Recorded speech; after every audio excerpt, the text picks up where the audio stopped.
The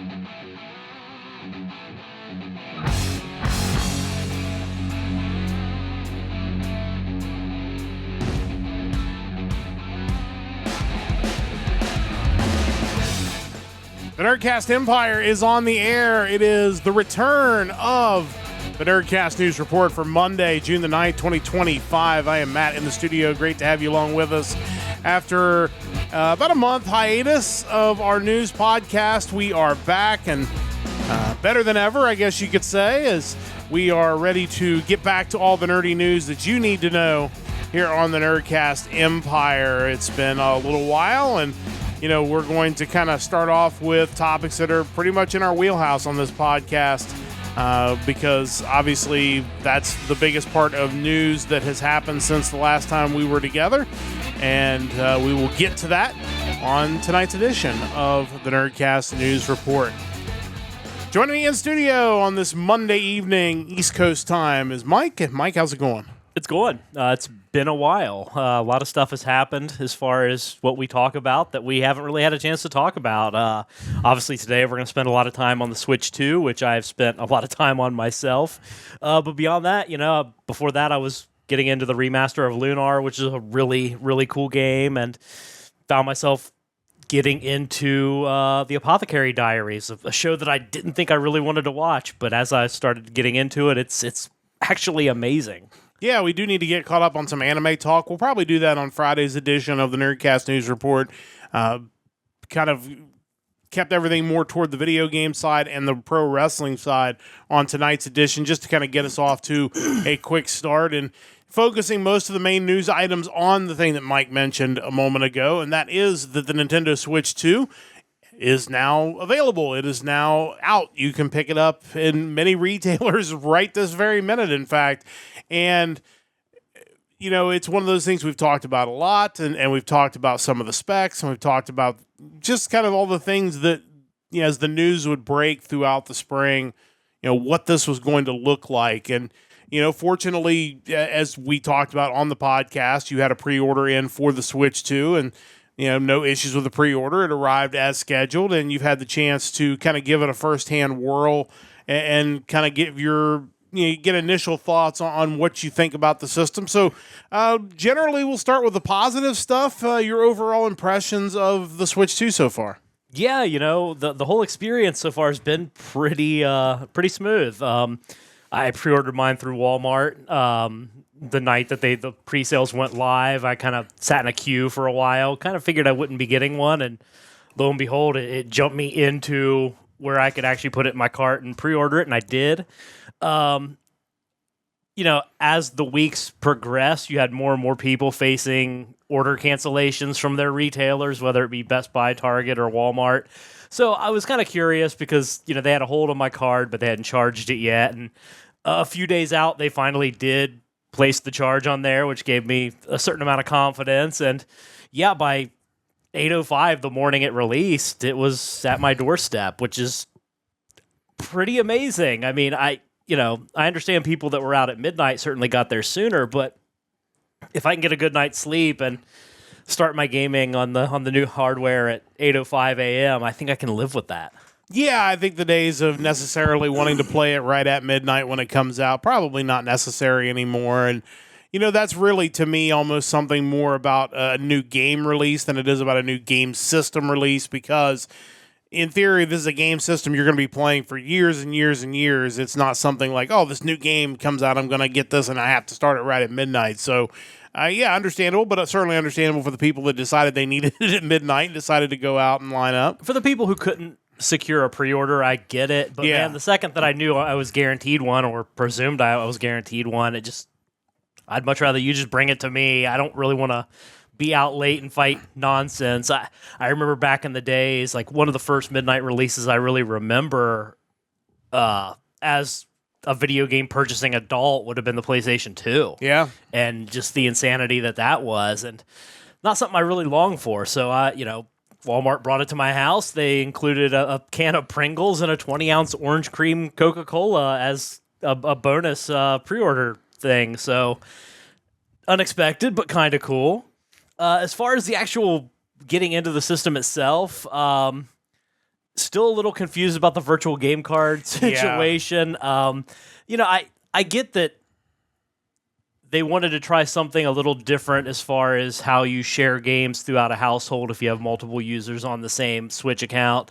And even the idea that you could then resell the game and it be doable as long as the game is still downloadable. But it creates a weird situation when you have multiple systems and you don't know. Like in my case, I was going to check out Pokemon Violet to see what it looked like on the new hardware, because that was obviously one of the issues with the original Switch was how poorly some games ran, that one being one of them. And I went to load it on my Switch 2 and it told me that, hey, you can't use the DLC because it's loaded on a different Switch. Okay. So due to issues, I have more Nintendo Switches than a normal person should have. Three of them, given correct? how much I mean, I have my original one. It seemingly died one day, so I ordered a new one. It resurrected, so then I had two that were functional, and then one thing I love and hate about Nintendo is their kind of special edition consoles. I wish they would just release those at the same time as the base unit, but they came out with like the Pokemon Violet and Scarlet Switch OLED, which I didn't have an OLED up to that point. So I figured I'd pull the trigger on that, hence 3 Nintendo Switches, and 2 of which had no battery life whatsoever left. I had to charge them up to figure out where this virtual game card was. I ultimately did, but it's just, I don't know why, given they're all my systems, I can't just load the game on one and say, hey, yank the virtual card from the other one without me having to do it from that one. I feel like that would have been much more convenient. That being said, Pokemon Violet does look amazing on the Switch too. There's not the weird frame rate nonsense where if there's multiple things on the screen, it starts doing like stop motion animation on you. So that's definitely cool. I'd also saw a couple videos on YouTube talking about a game that I'll never understand why they even released it on the Switch back in the day, but WWE 2K18. Oh, wow. Anytime you have a mainline sports type title releasing on what was beyond inferior hardware like the Switch, it's always a little confusing, and it ran just horribly bad, like to the point where it wasn't even available to purchase on the Switches on the Nintendo eShop anymore. But people who had the physical copy pulled it up on their Switch too, and apparently it also now runs serviceable, so that's really cool. I bought the bundle with the Mario Kart World. Really cool game. I haven't played Mario Kart in a while, but certainly have enjoyed my time with it. I would say it's definitely worth the $50 that it is with the bundle. Yeah. You're paying $50 more than the base unit for the Mario Kart World. Whether it's worth $80 or not, I'm not sure. I'm not sure I'm happy to pay $80 for any video game. So I would certainly apply that to Mario Kart World as well. But, I mean, it's a game that I think Nintendo is going to support and is going to be actively updated.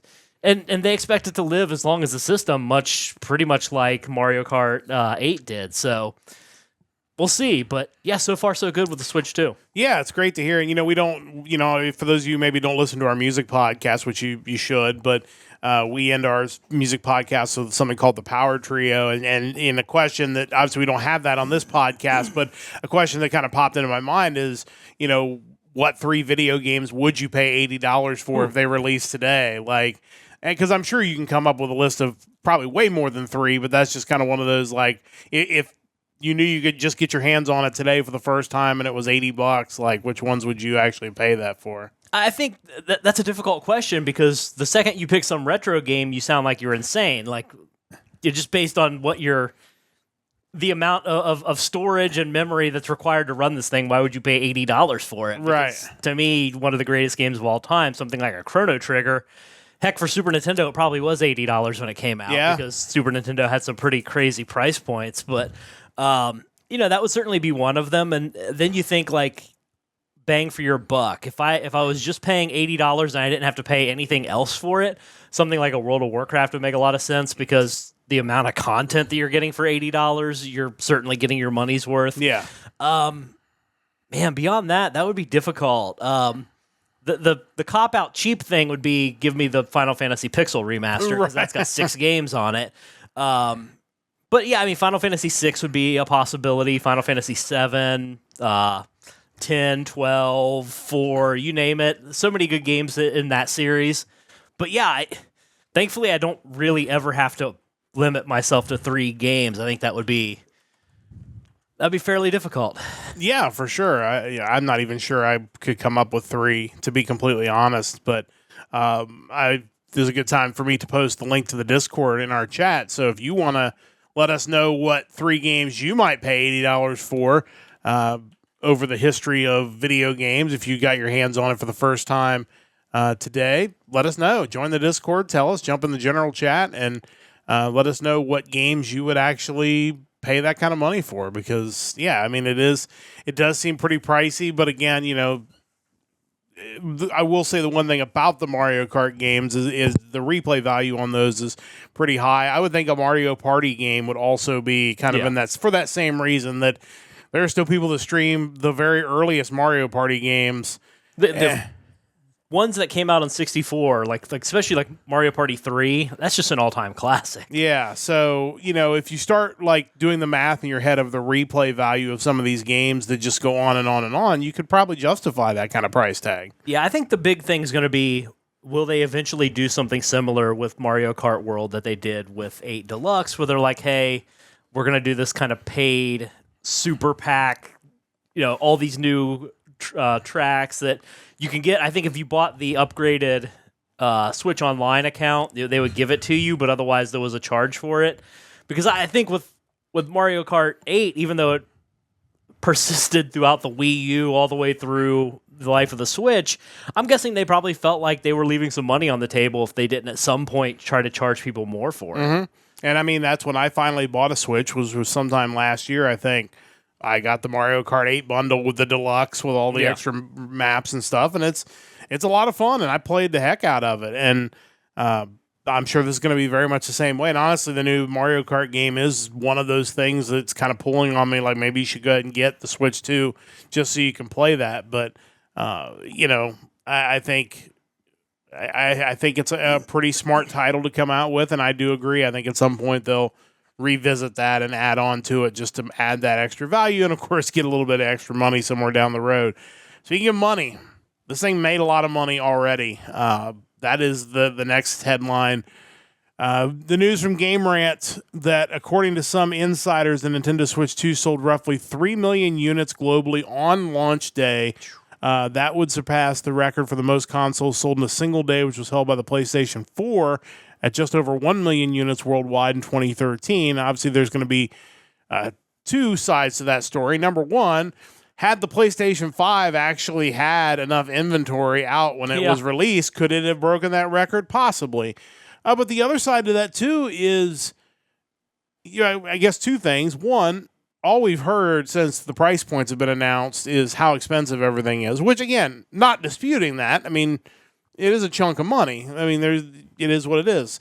But it clearly didn't deter a lot of people from getting it. It's sold incredibly well, and it's still available. Like, if you didn't get one yet and you're on the fence and you're thinking, maybe I'm going to run out and get one. Oh, man, can I even go get one? Yeah, you can absolutely go get one now, which also differentiates it from the recent PlayStation 5 release. Yeah, it's kind of interesting because obviously one of the big issues is that people were kind of starved for the next iteration of the Switch for years now. I mean, people were talking about a Switch Pro for several years thinking that they might do that kind of incremental step that we've seen Microsoft and Sony do, and to the point where that's kind of, and even Nintendo with the OLED, that's kind of been the formula, is that instead of waiting a really long time and then releasing the next step, you always kind of have this halfway step in between. And I think the OLED didn't really qualify as that because ultimately the hardware wasn't really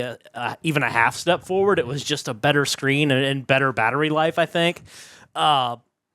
And clearly, even you still had games that were not running very well on the OLED. So, instead of doing the Pro, they kind of held on with the Switch and got to the point where people really were just dying for that next one. And as a result, I think you're seeing kind of people kind of backed into buying it, where you had games on the current hardware that you bought the new hardware just so those games would play better. I think that's such a different mindset. But at the same time, too, is you look at like the PlayStation. Eventually, PlayStation is going to release a new system, and people are going to be mad at the price. But then they're also going to think, yeah, the PlayStation 6 is going to be crazy expensive, but that's going to come several years after PlayStation said, hey, you should buy the PlayStation 5 Pro for $700, even though you just bought the PlayStation 5 a few years before that. Like, I think any new system is going to feel overpriced, but I feel like at the very least, Nintendo didn't give you a $450 half step forward. And I think there's still a lot of debate on what that new system's going to look like from Sony, because again, we've talked about it before. Sony's really competing against Microsoft, and there may not be another Microsoft system. They may just decide, like, look, we're just going to put all of our eggs in the PC gaming basket. You kind of already can do some of that. Well, they did announce the new handheld just the other day. They're partnering with Asus to come out with basically the Asus Xbox ROG Ally and Ally X, which I don't know the price point on those yet, but like the current Ally X is like $700 or $800. So whatever the ultra powered Xbox iteration of it's going to be crazy expensive. But that does lead you to think that they're not going to abandon the console game, which is weird because that feels kind of counter how you felt about them as much as like a month ago. Yeah. Or is it going to be a case where they're going to go the Switch route, except trying to maybe make it more powerful? Like, we're going to we're going to go handheld like the Switch, but we're going to try to make it as powerful as the PlayStation, or PC gaming, that, again, you're talking mega expense. You're talking about games going to be super expensive, and you're going to talk about hardware that's going to have to hold up to some rigorous gaming to be able to do that and not just overheat or just blow the thing up. Well, I mean, the good news for Microsoft is that they do pretty much own, with the exception of obviously Steam, but PC gaming is Microsoft. Yeah. It is. Like, how many times my Windows tries to get me to buy Xbox Game Pass tells you that. So they got that going for them. It's something that Sony, unfortunately, does not have. But kind of jumping back to Nintendo, like, you see on social media people kind of trying to dunk on Nintendo because the Switch 2 isn't just sold out everywhere, that there's still a possibility you can find it in a store. And if these sales numbers are accurate and you can still find it in retail stores, that's not something to dunk on them for. That's ideal. Like, you should always want customers to be able to buy your product. Yeah, and the one thing we talked about, it is a substantial amount of money, and especially as you get to be an adult, sometimes that window in your life when you have that expendable income might be pretty short. Like, something may come up, hey, I've got $450 now or $500 to buy the Switch and a game. And, a month from now, like, something goes out on your car or something, so you have a house expense, and now that $500 is gone. And if you didn't have your product available during that window where I might have been looking to buy it or had a little extra money, Now I don't have that extra money anymore. It's not, not really the same thing. So yeah, you definitely want to have people be able to go in or go online and pick up your product when they want to buy it. Yeah, not only may that money not be around the next time around, but you might just move on. Like, there's so many things going on in your life that you might have had this fleeting moment of, oh man, I want to try this new Mario Kart game. And a week later, 5 days later, an hour later, you may be like, nah, don't worry about it. I totally get that, because I mean that feels like my life right now, where it's just like traveling for work and coaching and working and all this other stuff. It's just, you feel like you have so many things pulling you in different directions that, like you said, if you miss that moment with a consumer, you may not get it back. I think the best news about all of it, though, and the fact that these things are still somewhat available in retail stores, is what it's done to the scalpers. Yeah, which is why they're really mad. Yeah. The people who are mad, certainly. I think we all, any of us that are just customers, even those who think the Switch 2 is overpriced, we certainly aren't in favor of scalpers making double that off of people. Yeah. I saw one post on Facebook. It was like someone in like a Facebook Marketplace chat with someone trying to sell a Switch 2 for like $800. And like the guy, the the potential customer was like, "Hey, you still got that?" And the guy's like, "Yeah." And the customer replied, "Of course, man. They're available everywhere. Why wouldn't you still have it?" Whoops. Like, kind of, and you just wonder, like, how many pre-orders were bought with the full intent of turning around and selling them, and now they're stuck with a bunch of Switch 2s because, like you said, you can get them anywhere. Yeah, I mean, there were eBay listings the second those pre-orders were accepted. Like, hey, we're selling this thing. Here's proof that we have it on pre-order. Like, just ridiculous. And I think it's perfect that we've reached a point where hopefully these scalpers will start getting away from these hobbies, that they're not going to make the money that they want to make, because it's just, you want legitimate people getting a hold of these items. Yeah, certainly that's what we hope for, and I'm sure that's what Nintendo hopes for as well. They're not making any extra money off of this. So, but yeah, clearly doing very well. As with all new systems, there are some issues and concerns. You've already expressed one of those issues, and we can just discuss it a little bit further, is this virtual card thing where, it feels like, and we talked about it when it was announced, that it feels like the next progression toward no physical games, because now you have to have this card to play the game. So it's like, in the end, you're still downloading it. So it just, I understand why it's happening, but it doesn't mean I necessarily have to enjoy the fact that it's happening. Yeah, it's kind of a weird situation, because I get it from like the third-party developer standpoint, because from what I've heard, Nintendo's really only given them the availability of 2 different sizes of flash cards for the games. Something like comically small, like 8 gigs, and then like 64.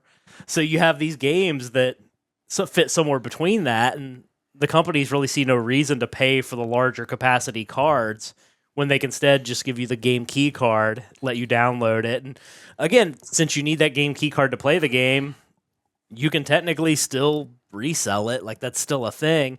Obviously, there's a shelf life when in the future this, Switch Online, the Nintendo eShop won't offer you Switch games any longer, and you won't be able to redeem it at that point. But yeah, it's just this kind of weird, like, half step where it's like, these aren't really digital, but they are. I just, as someone who likes to collect physical, like, part of the appeal of that is knowing that you have the item on the physical thing. So to me, this kind of defeats the purpose of wanting a digital version.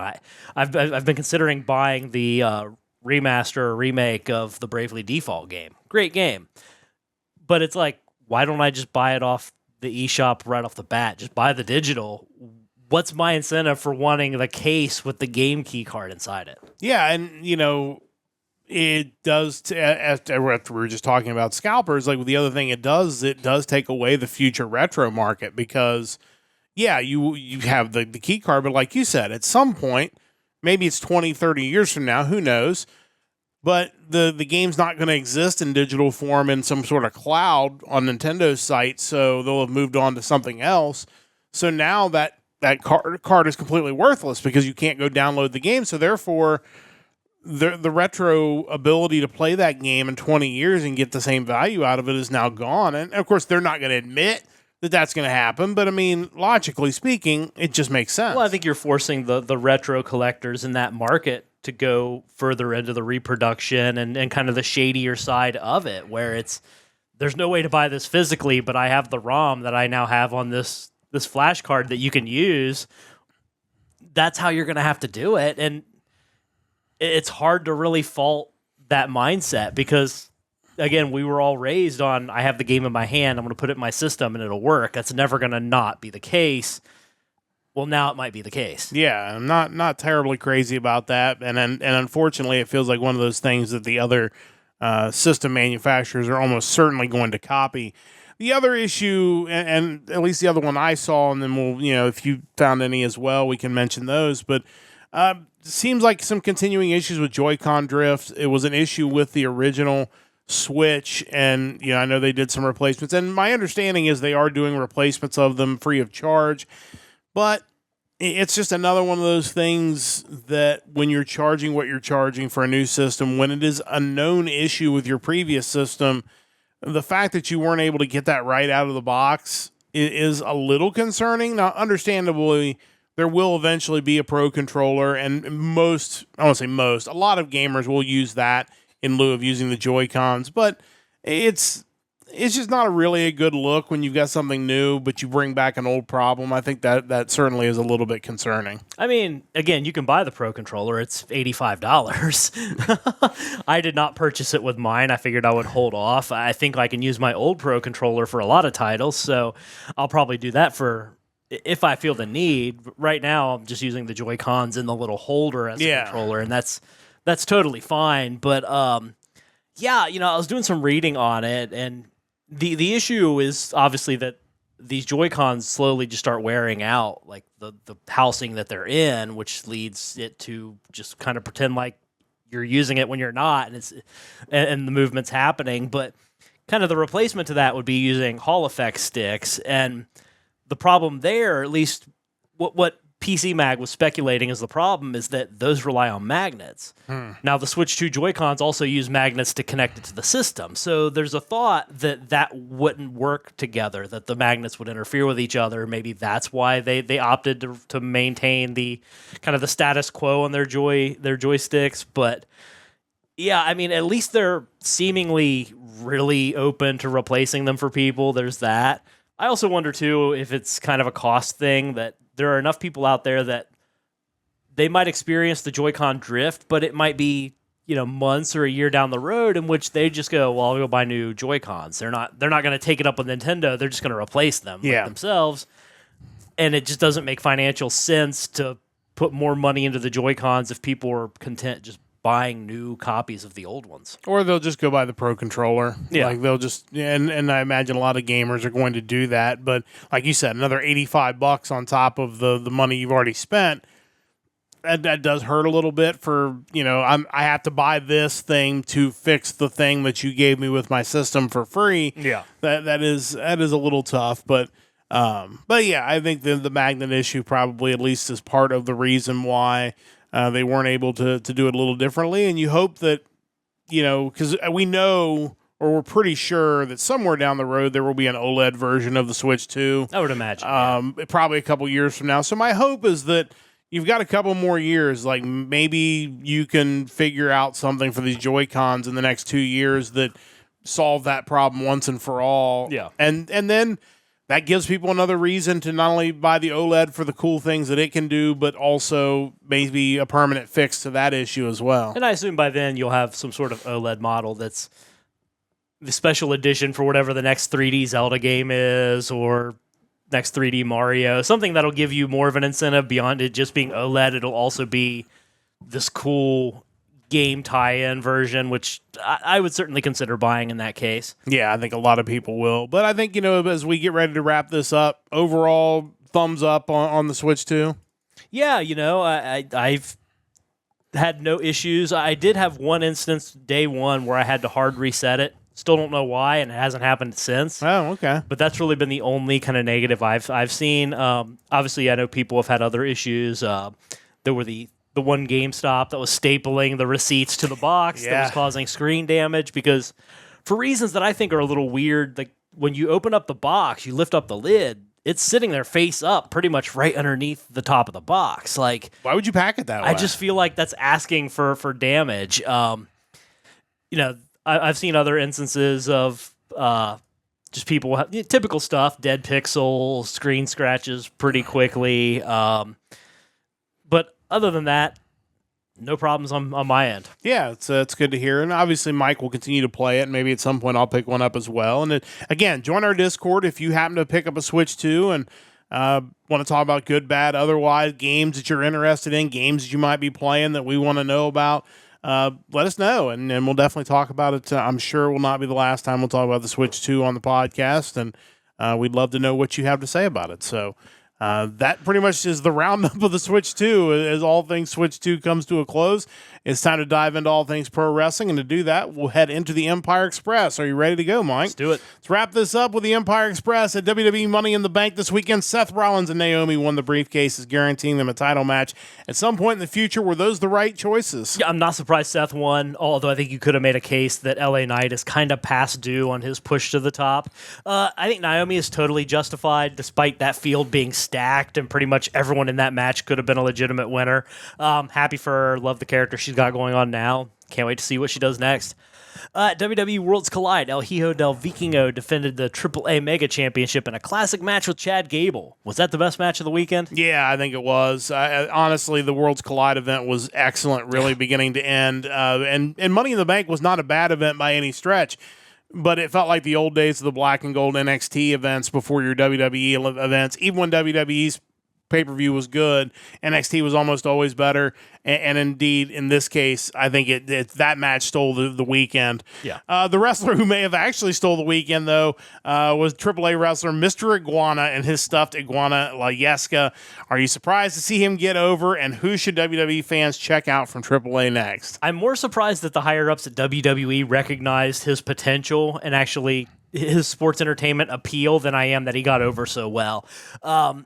Other names that we haven't seen yet, I'd like to see Nino Hamburguesa, Monster Clown, Murder Clown, Lady Maravilla, and I think someone who's kind of a no-brainer who you see on AAA fairly regularly, Sam Adonis. Yeah, especially the fact that he is the brother of Corey Graves. Who did an amazing job on commentary. Kudos to Corey Graves, who absolutely killed it, and kudos to the Spanish announcers from AAA being brought in, who also really gave it a AAA feel, so that was really excellent as well. All right, so WWE AAA Worlds Collide event became WWE's most live-streamed YouTube broadcast in the company's history, peaking at nearly 765,000 live viewers.